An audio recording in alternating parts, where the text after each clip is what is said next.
Good Thursday morning, everybody. I'm forecaster Mark Spencer from NeoWeather.com with your forecast for Thursday, July 11th, 2013. We have some pictures of the storm damage of the storms that moved through yesterday.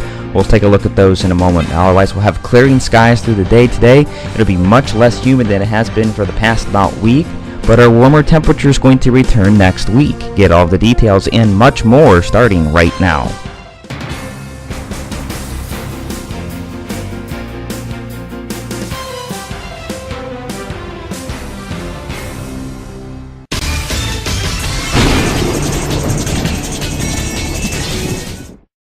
A very quiet morning across Ohio as we look at the NeoWeather 3D Max Doppler Network radar this morning.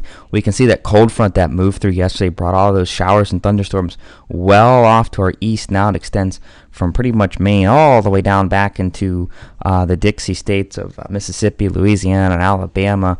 A few showers and storms this morning in central Alabama. Also a few more showers and storms out into central Kansas as well. We had some warnings up around the Long Island area this morning from a couple thunderstorms, but those have long since dissipated. Other than that, much quieter across a good portion of the country. Rain out to the southwest where they could certainly use the rain or break from all that heat as well. And look out to the Central Plains. Temperatures very comfortable, mid-upper 60s to near 70 this morning, and that's about what we're doing here in Ohio this morning as we take a look a little bit closer. Not too bad across the state. Temperatures range anywhere from about 65, 66 degrees on up to about 70, 71 where you're at. Let's take a little closer look at northeastern Ohio here. This morning, Cleveland Hopkins 71, downtown 70, Lorraine Elyria also 70 degrees, 70 also at Port Clinton and Ashtabula, as well as Dover, New Philadelphia. We're at 68 Akron, Canton, and Worcester, 68 Ravenna, 67 Youngstown, and 69 in Mansfield. Temperatures today much more comfortable than yesterday. The humidity also be down. Dew points this morning upper 50s to right around 60, so much better than yesterday where dew points were in the mid and upper 70s. Still plenty of flood warnings out there this morning. Flood warning in effect for pretty much every county in our area with the exception of Cuyahoga, Geauga, Portage, and Ashtabula counties.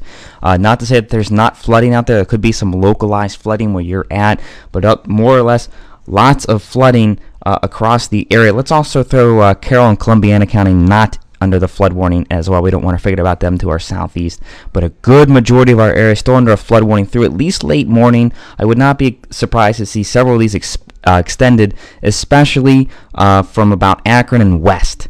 Where those flood warnings are. I would not be surprised to see several of those extended with still extensive flooding in those areas. Now remember, if you come across a flooded roadway, turn around, don't drown, never drive through a flooded roadway. Looking at our almanac for yesterday, the high yesterday was 87 degrees, the low 69. Our average high 83, our average low 64. The record high on this day 99. We had a little over 3/4 of an inch of rainfall at Cleveland Hopkins for yesterday. Other areas got significantly much more rainfall. We're at 2.92 inches for the month, and we're a little shy of 23.5 inches for the year. We're already running 3 3/4 of an inch above normal for the year. Sunrise is at 6:04 a.m. and sunset is at 9:01 p.m. Alright, I got several photos to show you. This one out of Bellevue. Look at the power line snap laying in the street. They're all snapped about halfway up the pole. I'm not sure. This is National Weather Service Cleveland, their area that they would warn for and everything. I'm not sure if they're sending a team out to look at the damage over here or not. This is either very strong straight line winds or perhaps a tornado. We're not really sure. Hopefully they're going to send a storm survey team out there to take a look at the damage there today.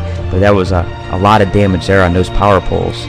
Also, out of Beach City, it's a little hard to tell from this photo. We showed it on Neo Talk Live last night, but pretty much right in the middle of the photo, just to the left where the top of the hill is what appears to be possibly a funnel or very weak tornado. Not sure if it's in contact with the ground or not, but the person that took the picture did tell us that it was rotating. So we believe this may be a very brief spin-up, if anything. Also, several pictures out of Garrettsville. Some very significant flooding in Garrettsville along, I believe that's Silver Creek. They might have renamed it, though. I used to live in Garrettsville several years ago. In the background, there's the fire department, and this is what the fire department looks like up close. It's flooded, and that's pretty significant for them. That fire department covers Garrettsville, Freedom, and Nelson Townships, too. so they cover a pretty large area, and to have that flooded is pretty devastating to them. Also, a little bit more flooding here. This is the waterfall here that sits next to the mill. This waterfall is actually pretty steep. The creek doesn't run this high normally unless it gets a lot of rainfall, and I've never seen it this high, but in there is actually a waterfall that's probably a good 40 feet deep or more. It doesn't look like it all. It looks like it's just running over a little rapid. Also, here's Lock 3 in Akron. This is the stage. We talked about this while we were live streaming yesterday afternoon, the water being right up to the stage. There it is. There's the stage and the water right up to it. A lot of water over at Lock 3 Park there in Akron. The Mineral City Fire Department, we talked about this last night too. This is destroyed. They did declare the building a total loss.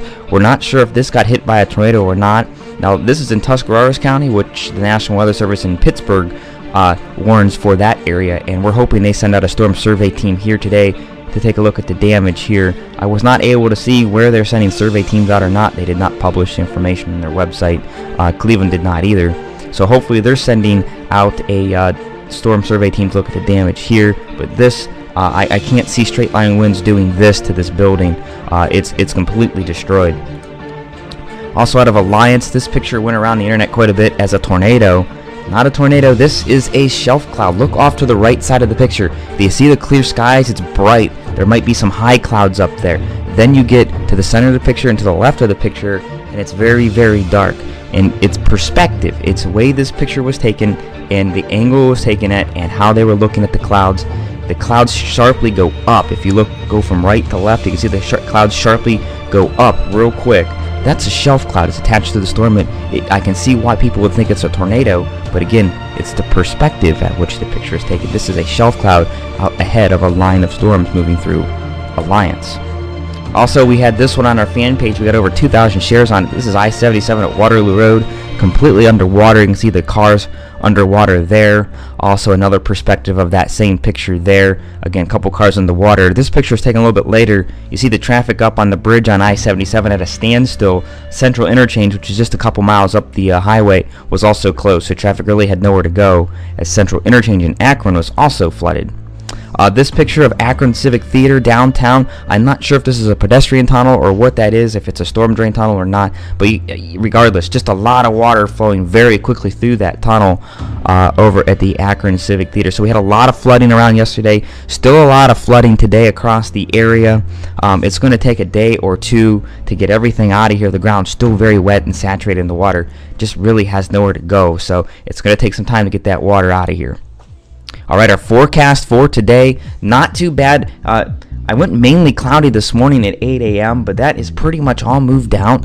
But otherwise, we're going to go decreasing clouds, mainly sunny by the afternoon, a very comfortable high of 74 degrees. Winds will be out of the northwest at about 5 to 10 miles per hour. At 8 a.m., we start off around 64, up to 70 by 11 a.m., 71 by 2 p.m., and mainly sunny skies, and 73 at 5 p.m. Overnight tonight, we do clear out pretty nicely. Temperatures get cool. We'll be around 63 degrees. Winds will be light out of the northwest. We could be dealing with a little bit of fog in some locations, especially where we have a lot of water sitting, especially and also with the light wind. So you could wake up Friday morning to a little bit of fog in your neighborhood. Looking at the next 7 days, mainly sunny on Friday, very comfortable, 78 degrees. We'll do the same again on Saturday and 80. Partly cloudy for your Sunday, 85. And then the heat's going to come back for next week. Mostly sunny on Monday, 88. We'll do 90 on Tuesday with scattered afternoon thunderstorms around the area. 88 again on Wednesday with scattered afternoon thunderstorms. And as we continue through next week, we look to see a little more heat, upper 80s to near 90, possibly through the end of next week. Stay with NeoWeather.com for the very latest. I'm forecaster Mark Spencer. Thank you for watching today's forecast. Get the latest weather at NeoWeather.com. Like us on Facebook and follow us on Twitter. NeoWeather.com, Ohio's home for weather.